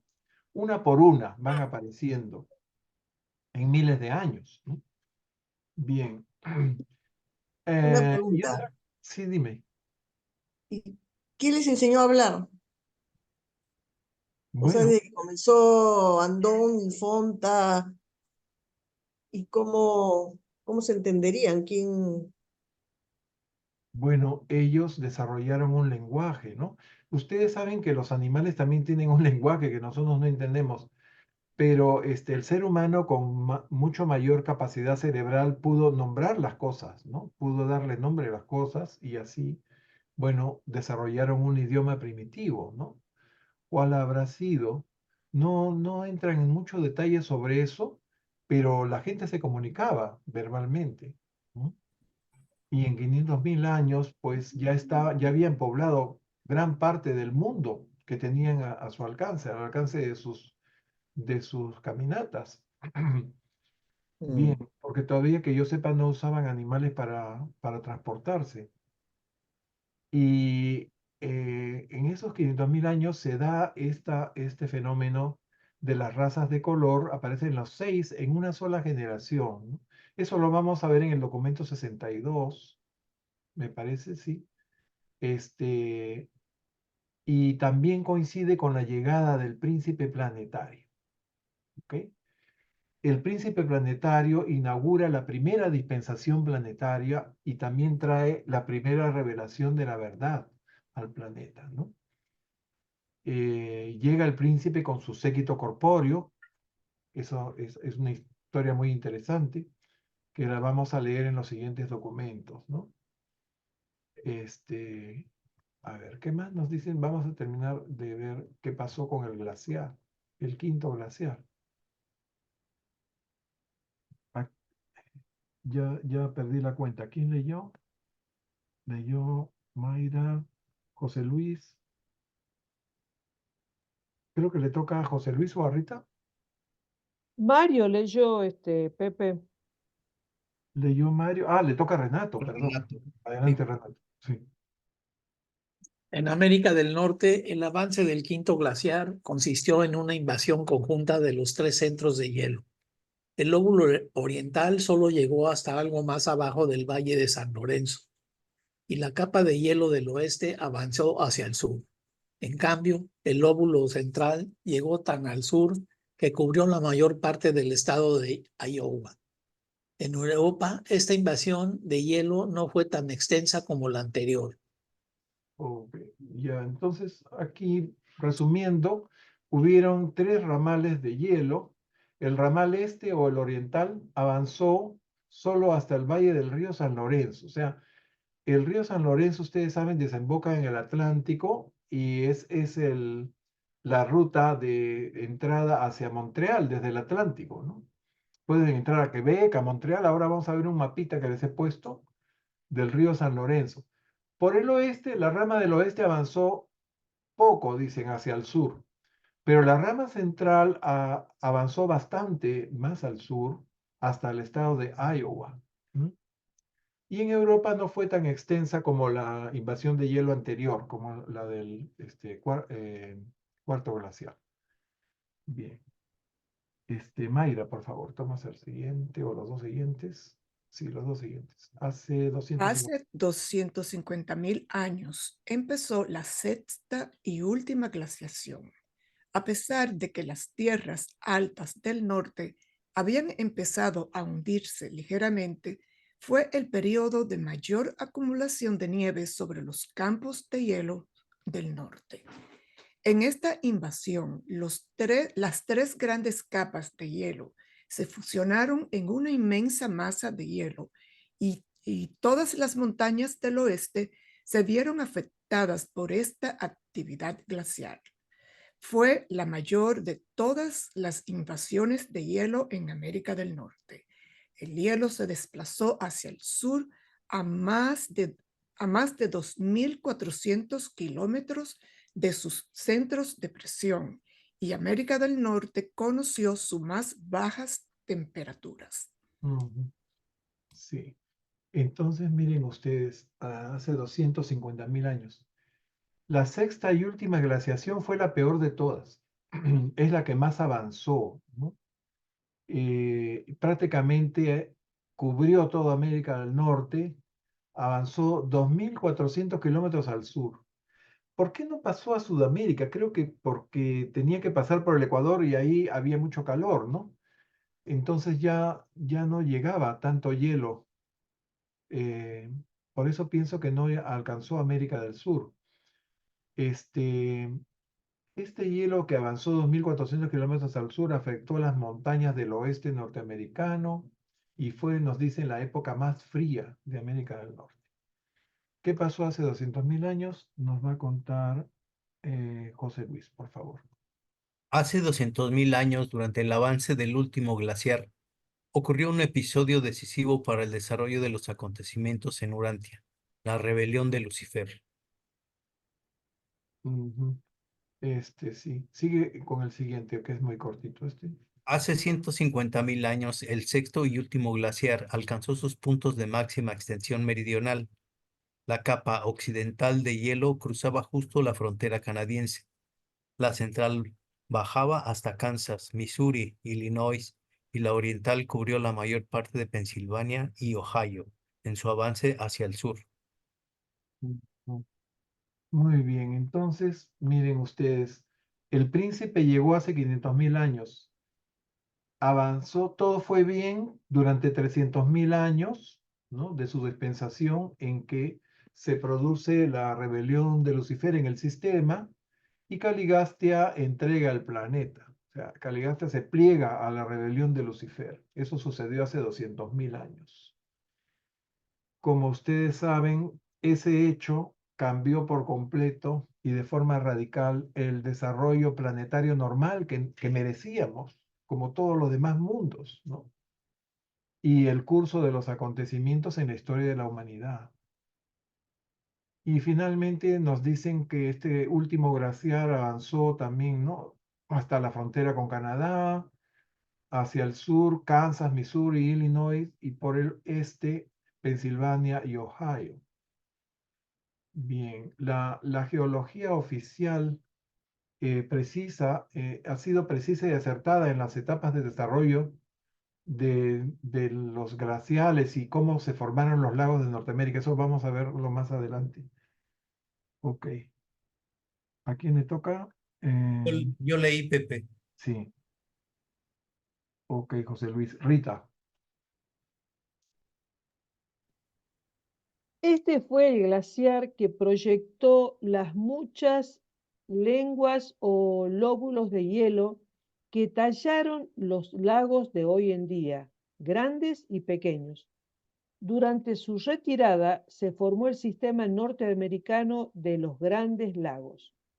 Los geólogos de Urantia han deducido con gran exactitud las distintas etapas de su desarrollo y han supuesto correctamente que esas masas de agua desaguaron en diferentes momentos, primero en el valle del Mississippi, luego hacia el este en el valle del Hudson y finalmente por una ruta norte en el San Lorenzo.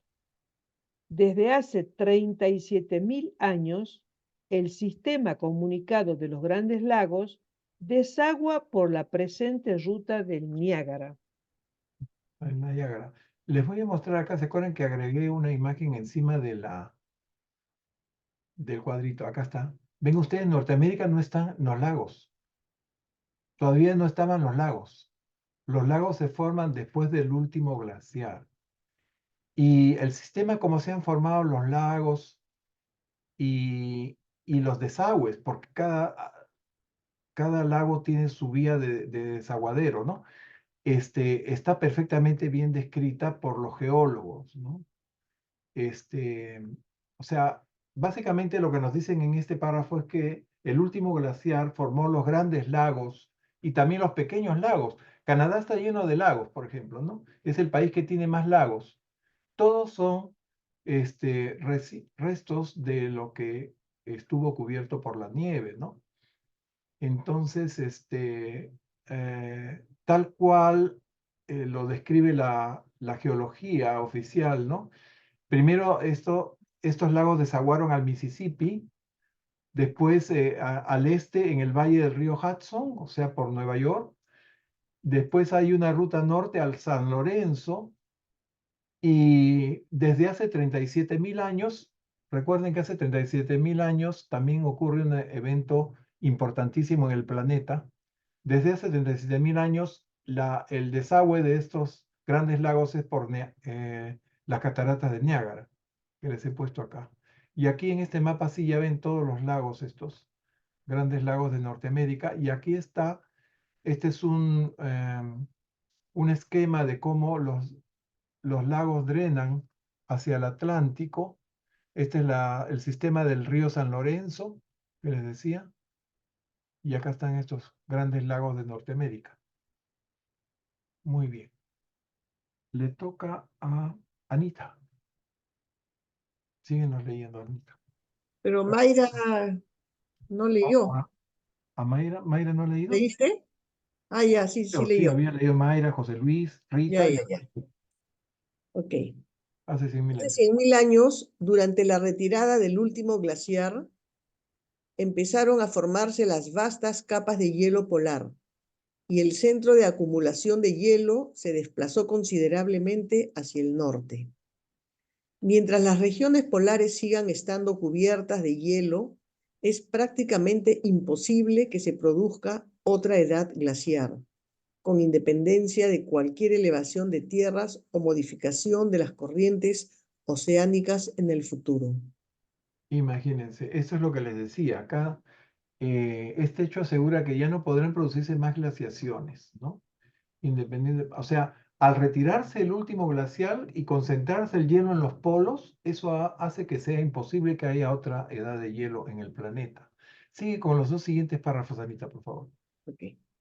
Este último glaciar estuvo avanzando durante 100.000 años y necesitó el mismo tiempo para terminar de retirarse hacia el norte. Las regiones templadas han estado libres de hielo durante algo más de 50.000 años. Los rigores del periodo glaciar acabaron con muchas especies y modificaron radicalmente a otras. Muchas fueron duramente diezmadas por el ir y venir migratorio impuesto por los avances y retiradas del hielo. Los animales que siguieron los desplazamientos de los glaciares por la superficie del planeta fueron el oso, el bisonte, el reno, el buey almizclero, el mamut y el mastodonte. Muy bien. Bueno, entonces este último glaciar avanzó 100.000 años y se retiró en 100.000 años, ¿no? El hielo acabó con muchas especies, modificó radicalmente otras. Y nos hablan de este buey almizclero, el mamut, el mastodonte. Bien, el mamut vivía en las praderas desde México hasta Canadá, hasta una fecha reciente, nos dicen, ¿sí? Y el mamut siberiano se cubrió de lana. ¿Qué más? Eso está en los siguientes párrafos. Sigue, Marlene, nos lees los 3 siguientes, por favor. Mientras el mamut buscaba praderas abiertas, el mastodonte prefería la periferia resguardada de las regiones boscosas. El mamut deambuló de México a Canadá hasta una fecha reciente. La variedad siberiana se cubrió de lana. El mastodonte persistió en América del Norte hasta ser exterminado por el hombre rojo, del mismo modo que el hombre blanco acabaría más tarde con el bisonte. Durante la última glaciación, el caballo, el tapir, la llama y el tigre de dientes de sable se extinguieron en América del Norte.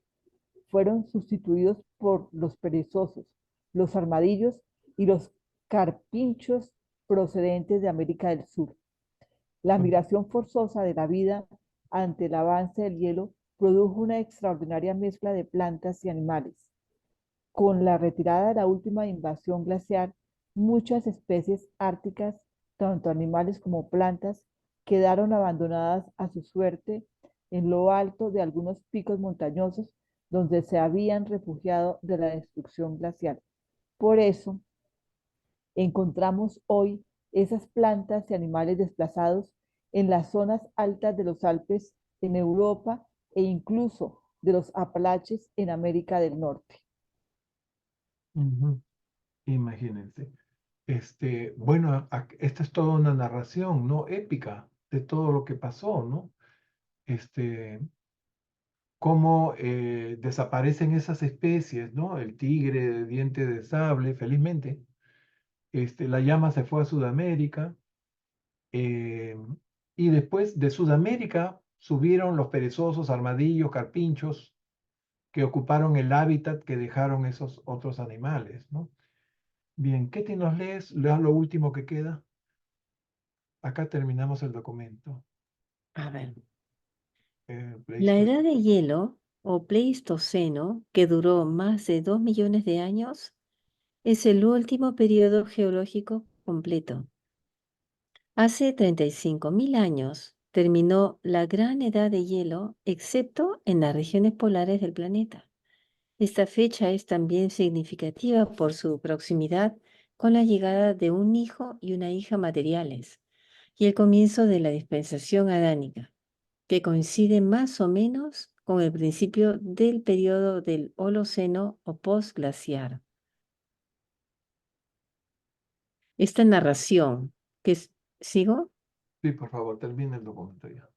Esta narración que se extiende desde la aparición de los mamíferos hasta la retirada del hielo y los tiempos históricos cubre casi 50 millones de años. Es el último periodo geológico el que está en curso y es conocido por vuestros investigadores como la era cenozoica o de los tiempos recientes. Gracias. ¿Verdad? Patrocinado por... Sí. Entonces, hace 35.000 años que termina la edad de hielo y 2.000 años antes llegaron a Urante a los hijos materiales, Adán y Eva. Ellos inauguran la segunda dispensación y traen la segunda revelación de la verdad, ¿no? La segunda revelación epocal, ¿no? Ahora vivimos lo que se llama el Holoceno o el periodo postglaciar, que hasta la actualidad, ¿no? Y el último periodo es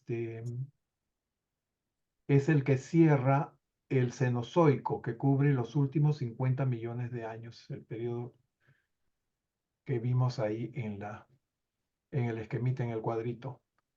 Bien, queridos amigos, y con esto terminamos el documento 61.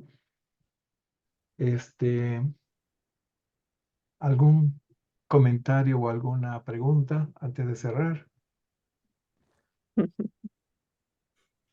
Bien, esta es la historia de nuestro mundo que está siendo revelada y que resulta, a mí me resulta apasionante, ¿no? Hay gente que dice que estos son los documentos más aburridos, que son como un documental, en fin. Bueno, todos ellos nos acercan a Dios, eso es lo importante, ¿no? Y nos hacen ver su poder y su magnificencia. Muy bien, entonces a todos ustedes les agradezco muchísimo por estar presente en la sesión. Les agradezco también a los que nos ven en el canal de YouTube. Les estoy enviando por el chat el enlace a la grabación de esta sesión y también el documento ilustrado. Nos vemos el próximo miércoles, Dios mediante. Un Muchas beso. bendiciones para Bendiga a todos. Chau, chau. Chao a Adiós. todos. Bye, bye. Adiós. Adiós, bendiciones.